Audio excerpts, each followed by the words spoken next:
Assalamualaikum warahmatullahi wabarakatuh. Ketemu lagi dengan saya Septiani dalam video pembelajaran kimia. Kali ini kita akan membahas tentang asam karboksilat, yaitu tentang struktur, tata nama, penggolongan, dan manfaat dari asam karboksilat. Jika kalian suka dengan video saya atau materi dari pembelajaran saya ini, bisa kalian subscribe atau like dan juga komentar. Pada video pembelajaran kali ini kita akan membahas tentang definisi, pembuatan, tata nama, sifat-sifat maupun kegunaan dari asam karboksilat.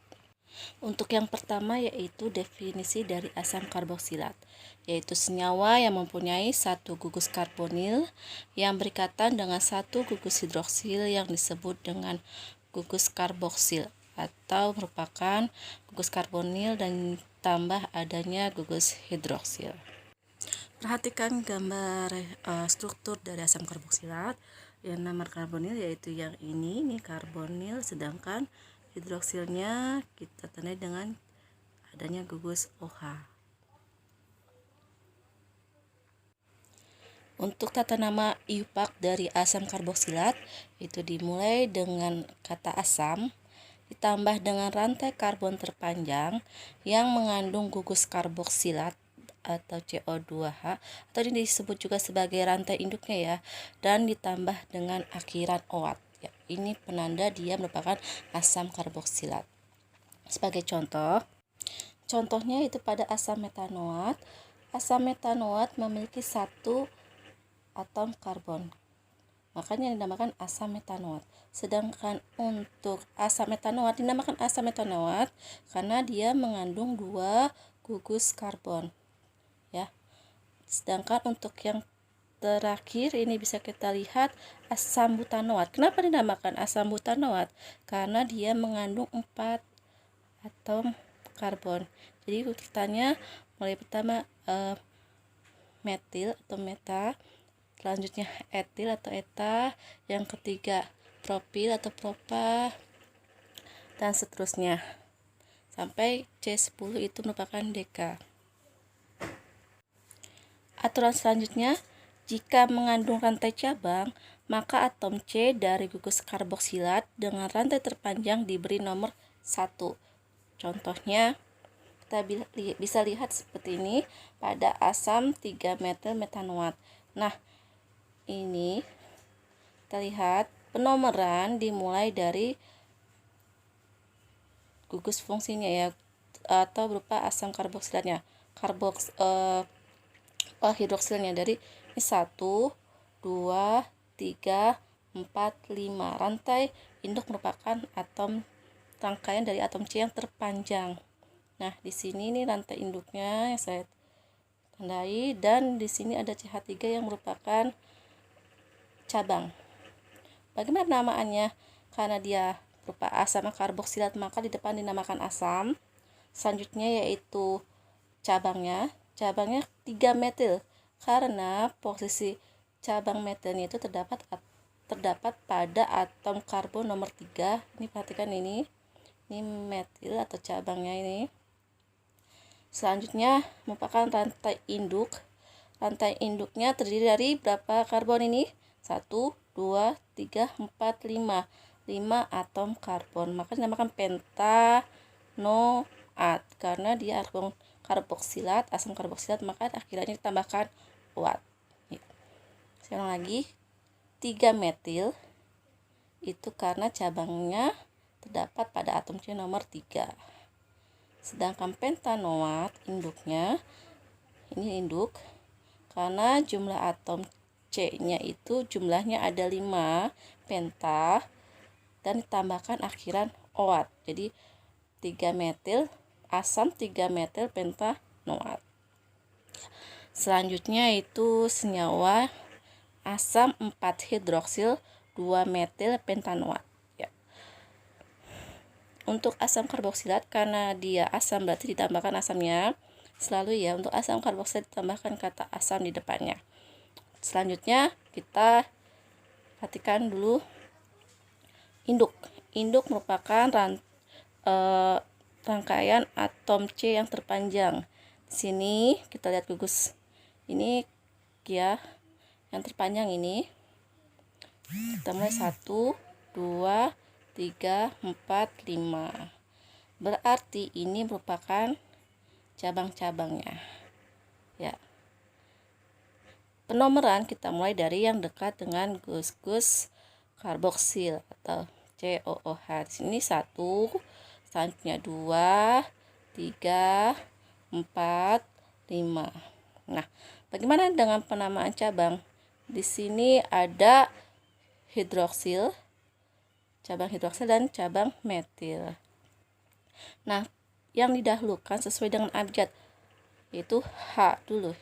Jadi namakan 4 hidroksil. Kenapa 4 hidroksil? Karena gugus hidroksilnya terdapat pada atom C nomor 4. Selanjutnya cabang metil. Metil dinamai dengan 2 metil karena terikat pada atom C nomor 2. Dan yang terakhir ini merupakan rantai induk. Kenapa dinamakan pentanoat? Karena rantai induknya ini memiliki 5 atom karbon. Penta dia kenapa tambahkan oat? Karena merupakan asam karboksilat. Asam karboksilat berarti rantai induknya itu penamaannya ditambahkan dengan akhiran oat. Nah, bagaimana jika terdapat lebih dari satu cabang atau gugus cabang? Maka penulisan rantai atau gugus mempunyai penulisan rantai atau gugus cabang menurut abjadnya ya. Nah, jika senyawa mempunyai 2 gugus karboksilat, maka penamaan rantai utama diberi akhiran dioat. Di berarti 2, oat itu asam karboksilat ya. Seperti itu. Nah, contohnya asam propanodioat atau nama lainnya asam malanoat. Kita bisa lihat kenapa dinamakan asam propandioat.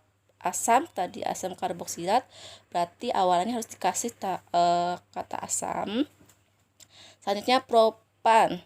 Propan berarti dia mengandung 3 atom karbon. Maka namakan propan. Di berarti dioat berarti ada 2 gugus karboksil. Ini gugus karboksilnya ada 2. Ini sebelah sini 1 dan sebelah sini 1, jadi jumlahnya 2, maka dinamakan asam propandioat. Sedangkan yang ini ada yang di bawah namanya asam etandioat atau asam oksalat. Kenapa dinamakan asam etandioat? Sama seperti tadi, karena dia merupakan asam untuknya awalnya maka dinamakan asam etandi. Etan berarti dia mengandung 2 atom karbon. Dioat berarti ada 2 gugus karboksilat. Atau gugus karboksil di sini ada 2, COOH ini 1 dan ini yang kedua.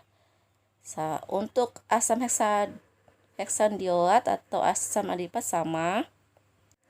Untuk tata nama trivial dia itu tidak mempunyai sistematika ya. Contohnya seperti ini, asam formiat. Asam formiat seperti tadi saya ulang, setiap asam karboksilat untuk penamaan depannya ditambah kata asam. Formiat itu berarti atom C-nya hanya 1. Dia memiliki 1 atom C dan at itu merupakan tambahan akhiran untuk asam karboksilat untuk tata nama trivial. Sedangkan untuk asam butirat dia dinamakan asam butirat karena memiliki 4 atom karbon dan diakhiri dengan akhiran at. Selanjutnya letak substituen dinyatakan dengan alfa, beta, gamma, dan theta dan seterusnya. Kita bisa lihat contohnya. Yang alfa itu berarti dia dekat dengan gugus karboksilnya. Ini gugus karboksil. Ini karboksilnya tidak dinamakan dengan alfa, tapi alfa dimulai dari yang atom C nomor 2. Ini alfa, beta atom C nomor 3, terus gamma atom C nomor 4 dan theta atom C nomor 5. Contohnya kita bisa lihat pada asam alfa kloroproponoat. Ya, di sini alfa karena dia terletak pada atom C nomor 2 atau letak posisi alfanya mengikat gugus kloro. Di sini maka dinamakan alfa kloro. Kenapa dinamakan proponoat? Karena dia mengandung 3 atom C dan merupakan asam karboksilat, maka diakhiri dengan akhiran oat. Di sini selanjutnya kita bisa lihat ini aturan tata namanya ya untuk IUPAC asam metanoat. Sedangkan pada trivialnya dinamakan asam formiat. Sedangkan untuk selanjutnya CH3CO2H itu asam etanoat untuk tata nama IUPAC. Sedangkan nama trivialnya disebut asam asetat dan seterusnya. Selanjutnya alkil karboksilat. Nah, cara penamaannya seperti apa? Contohnya seperti ini nih, asam etil karboksilat. Nah, asam karboksilat berarti awalnya harus atau selalu diikuti kata asam. Etil berarti mengandung 2 gugus karbon di luar gugus karboksilnya. Ini gugus karboksil, di luarnya itu dinamakan etil, asam etil karena ada 2 karbon yang ada 2 karbon lagi selain gugus karboksil ya di sini. Dan karboksilat berarti asam karboksilnya atau jenis karboksilatnya. Maka dinamakan asam etil karboksilat. Dan selanjutnya yaitu asam isopropil karboksilat. Berarti sama seperti tadi, asam itu penambahan untuk seluruh asam karboksilat depannya harus ditambahkan kata asam. Isopropil berarti 3 atom C yang saling simetris seperti ini. Propil 3 dia membentuk simetris ini atau seperti huruf L. Namakan isopropil dan karboksilat berarti karboksilnya ini jenis karboksilat. Sifat-sifat dari asam karboksilat bisa dilihat. Asam karboksilat mempunyai 3 ikatan kovalen polar atau merupakan senyawa polar. Ini bisa dilihat, ini awan yang bermuatan negatif, ini karbonnya positif, oksigennya negatif, dan hanya lebih banyak muatannya positif. Selanjutnya asam karboksilat mampu membentuk ikatan hidrogen melalui gugus, ya ini C dengan O dan O dengan H. Bisa dilihat ini dari suatu senyawa asam karboksilat satu dengan asam karboksilat yang lain bisa membentuk ikatan hidrogen antara O dengan H atau dibalik H dengan O. Ikatan hidrogen yang terbentuk itu lebih besar dibanding ikatan hidrogen pada alkohol. Kenapa? Karena titik didih asam karboksilat lebih besar titik didih alkohol dengan Mr atau berat molekul yang sama. Nih di sini kenapa tadi? Karena dia memiliki 3 ikatan muatan ya. Sedangkan ini hanya ada 1. Nah, ini pada asam karboksilat itu pada O atas, O bawah dan H. Sedangkan ini hanya O dan H seperti itu. Makanya titik didih dari asam karboksilat lebih besar dibandingkan titik didih alkohol dengan bobot molekul atau Mr yang sama. Sifat yang selanjutnya yaitu asam karboksilat mampu membentuk ikatan hidrogen dengan air. Dia itu mudah larut dalam air ya, seperti yang tadi. Dia selain membentuk ikatan hidrogen juga dia juga membentuk ikatan dengan air karena sifatnya yang polar. CO di sini OH, dia gugus polar. Selanjutnya itu keasaman dari asam karboksilat. Asam karboksilat terionisasi di dalam air membentuk larutan yang bersifat sedikit asam. Nah, keasaman dari asam karboksilat tidak sama dengan asam-asam anorganik.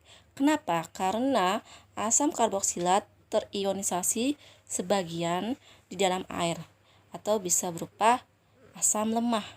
Contoh seperti ini, asam karboksilatnya jika dalam air terurai menjadi CH3COO-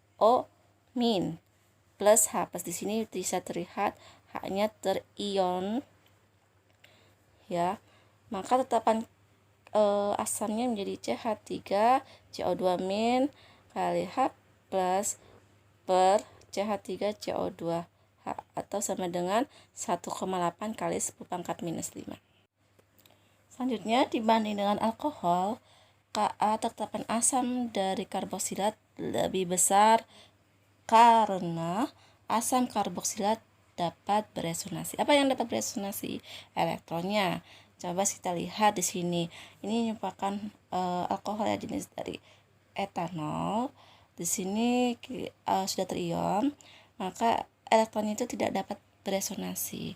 Sedangkan untuk asam karboksilat, karena dia memiliki ikatan rangkapnya juga ya di sini, maka asam karboksilat elektronnya dapat beresonansi.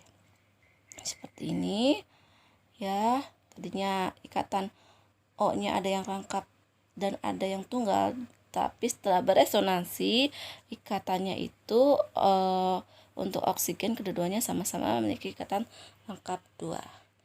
Selanjutnya yaitu asam karboksilat dapat bereaksi dengan basa NaOH membentuk garam karboksilat. Ini kita bisa lihat reaksinya. Untuk yang pertama antara asam benzoat dengan NaOH. Di sini kita bisa lihat mendapatkan hasil seperti ini. Kenapa? Karena hidrogen dari gugus hidroksin itu lepas atau dan membentuk hidrogen H2O, sedangkan Na dari NaOH masuk ke sini membentuk menjadi COONa. Itu untuk asam benzoat. Sedangkan untuk asam asetat bisa dilihat seperti ini. Sama seperti tadi, H ini terlepas masuk bergabung membentuk H2CO3 dan Na-nya membentuk CH3COONa. Nah, ini contoh. Kalian bisa buat latihan sendiri. Beri nama garam karboksilat di bawah ini. Pembuatan asam karboksilat. Asam karboksilat dapat disintesis atau dibuat melalui beberapa cara. Yang pertama, oksidasi alkohol primer dan aldehida. Di sini kita bisa lihat alkohol primernya itu jenis propanol. Alkohol primer berarti gugus hidroksilnya terikat pada satu atom karbon ya. Seperti hidroksilnya ada satu. Ya, oksidasi berarti dia tadinya dari alkohol berubah menjadi sini asam karboksilat. Ya, sini juga sama. Oksidator kuat ya menjadi jenis asam karboksilat. Sedangkan yang terakhir aldehida juga kita tambahkan AgNH3 atau oksida lemah, dia berubah menjadi asam karboksilat. Ya, selanjutnya yaitu oksidasi alkena RCH rangkap 2HR dan R2C rangkap 2CHR ya. Di sini kita bisa lihat senyawa ini dioksidasi. Kalau dioksidasi berarti ikatan rangkap 2-nya ya berubah ya. Yang tadinya terikat dari C dengan C berubah menjadi oksidasi, berarti penambahan oksigen. Yang tadinya rantai 2-nya terputus ini masuk oksigen. Yang sebelah kiri tambah, lihat perhatikan hampir sama. Di rangkap 2 tinggal hanya ditambahkan oksigen. Sedangkan untuk yang sebelah kanan di sini, kanannya putus-putus, dia dioksidasi, tambahkan oksigen, ada 2, yaitu O dan OH ya. Maka namakan asam karboksilat untuk yang sebelah kanan, sedangkan yang sebelah kirinya merupakan jenis keton atau alkanon. Ini juga sama seperti sikloheksena. Sikloheksena kita lihat ada ikatan rangkap 2 di sini. Kita putuskan karena mengalami oksidasi. Yang putus tersebut ditambahkan karena mengalami proses oksidasi, berarti berubah menjadi asam karboksilat. Nah, kenapa di sini 2? Karena 2-nya ini yang terputus. di sini dia tambahkan COOH, di sini juga COOH menjadi asam adipat. Jika kalian perhatikan, untuk yang atas itu terjadi fusi atau pemecahan. Kenapa? Karena dia pemutusannya di tengah, maka menghasilkan dua senyawa, yaitu alkanon dan asam karboksilat. Sedangkan untuk yang senyawa kedua ini atau sikloheksena, dia fusinya tidak terjadi fusi, pemutusan aja di sini, lantainya ini, otomatis dia masih di dalam, tidak terbentuk dua senyawa ya, hanya terbentuk dua gugus karboksilat. Gugus karboksilat seperti ini ya. CO-nya ada 2. Selanjutnya oksidasi gugus alkil pada cincin benzena. Ini bisa dilihat jika dioksidasi seperti apa ini. Nah, ini yang akan dioksidasi atau akan putus. Nah, yang putus tersebut bisa berubah menjadi asam karboksilat. Nah, seberapa panjang pun gugus alkil akan didegradasi menjadi gugus karboksilat benzoat. Beberapa reaksi asam karboksilat. Untuk yang pertama, reduksi. Contohnya seperti ini. Asam karboksilat apabila ditambahkan H2 dengan katalis D, maka dia akan berubah menjadi alkohol plus H2O. Nah, di sini kita bisa lihat namanya reduksi, berarti pemutusan ikatan rangkap menjadi ikatan tunggal ya. Rangkap 2 menjadi tunggal seperti ini. Ini tadinya ada ya ikatan rangkap, dia berubah menjadi ikatan tunggal, atau dari tadinya di arah ke asam karboksilat berubah menjadi alkohol jenis primer karena mengandung satu gugus hidroksil ya. Tambahkan juga H2O. Selanjutnya asam 3-ketobutanoat apabila direduksi atau ditambahkan H2 dengan katalis PT dan pada suhu 25 derajat Celcius, maka ikatannya itu yang berubah dari rangkap 2 menjadi tunggal, yaitu yang sebelah kiri ya, bukan dari gugus karboksil yang ini, bukan dari karboksilatnya gugus karboksilat ini, tapi yang ini yang mengalami reduksi. Yang di sini yang mengalami reduksi. Tadi ikatan rangkap 2 menjadi ikatan tunggal, tadinya dari alkanon jenisnya ya ini, dan ikatan rangkap 2 ini menjadi ikatan rangkap 1 seperti hidroksi ya, maka namanya jadi asam 3-hidroksibutanoat. Dan yang ini juga sama, apabila tambahkan LH4 dengan katalis H2O ya seperti ini, dia pemutusan ikatan rangkap 2 putus sudah, yang ada tersisa hanya seperti ini. Yang selanjutnya itu dekarboksilasi asam beta keton dan beta dikarboksilat. Nah, reaksi dekarboksilasi ini khusus hanya terjadi pada asam karboksilat yang mempunyai gugus beta keton. Perhatikan contohnya pada asam 3-ketobutanoat. Nah, di sini asam 3-ketobutanoat ada gugus ketonnya ya. Ketonnya itu kebetulan terletak pada gugus beta, pada posisi beta. Ya, kita ulang lagi. Ini merupakan posisi alfa, ini posisi beta ya. Bisa dilihat seperti ini, ada beta keton di sini. Nah, dia ini akan mengalami dekarboksilasi. Dekarboksilasi mana ini? Berarti pengurangan gugus karboksilnya ya. Ini dikurang, diputus. Ya, ini menjadi gugus keton. Ini tetap keton, putus, dan ini berubah menjadi CO2. Makanya asam 3-ketobutanoat apabila mengalami dekarboksilasi berubah menjadi aseton dan karbon dioksida. Nah, ini mekanisme yang tadi ini terjadi namanya resonansi elektron. Dari ikatan rangkap 2 elektron pindah ke sini, ini pindah lagi, dan sebagainya. Ini namanya resonansi elektron ya, seperti ini. Nah, ini berubah jadi ini jadi etanol. Ini tadi elektronnya kan, ini elektron dari terangkat pindah ke sini ke O, membentuk sebuah ikatan ya, ikatan tunggal. Tadinya terangkat dalam ikatan tunggal, dan yang ini ya, ini pindahnya resonansi lagi berubah, ini menjadi ikatan ya, ini putus, yang ini OCO ini putus, dan yang ini masuk ke sini menjadi ikatan rangkap 2. Ini makanya menjadikan etanol, dan etanol ini berubah menjadi aseton. Karena apa? Karena hanya juga lepas, ini masuk ke sini, ini elektron yang ini, ikatan ini masuk ke dalam sini. Ini tadinya tunggal berubah lagi menjadi ikatan rangkap 2.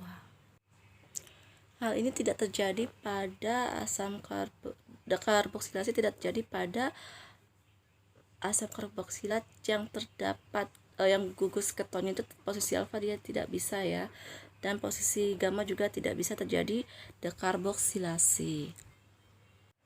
Selanjutnya asam lemak atau hidrolisis. Ya, lemak atau minyak dihidrolisis menghasilkan asam karboksilat. Kita bisa lihat contohnya pada tristearin atau gliserol tristearat. Ini bisa dilihat seperti ini. Dihidrolisis berarti menambahkan air H2O. Nah, seperti ini. Dia diputus bagian sininya ini yang saya beri tanda, ini diputus, maka yang tadinya karboksilat ini, gugus karboksil ini berubah menjadi H. Ini H, dan pemirsa dari menghasilkan trigliserol terserat apabila dihidrolisis akan berubah menjadi gliserol dan asam stearat. Ini asam stearatnya yang ini, sedangkan dari sini ke sini merupakan gliserol. Ya, kegunaannya dari asam karboksilat yaitu untuk yang pertama asam asetat atau asam cuka ya. Ia dapat digunakan sebagai bahan campuran makanan untuk menambah kelezatan makanan. Kadarnya yang ada dalam sehari-hari itu antara 20 sampai 25%. Demikian penjelasan tentang asam karboksilat. Sampai jumpa lagi dengan saya pada video pembelajaran selanjutnya. Tonton terus. Wassalamualaikum warahmatullahi wabarakatuh.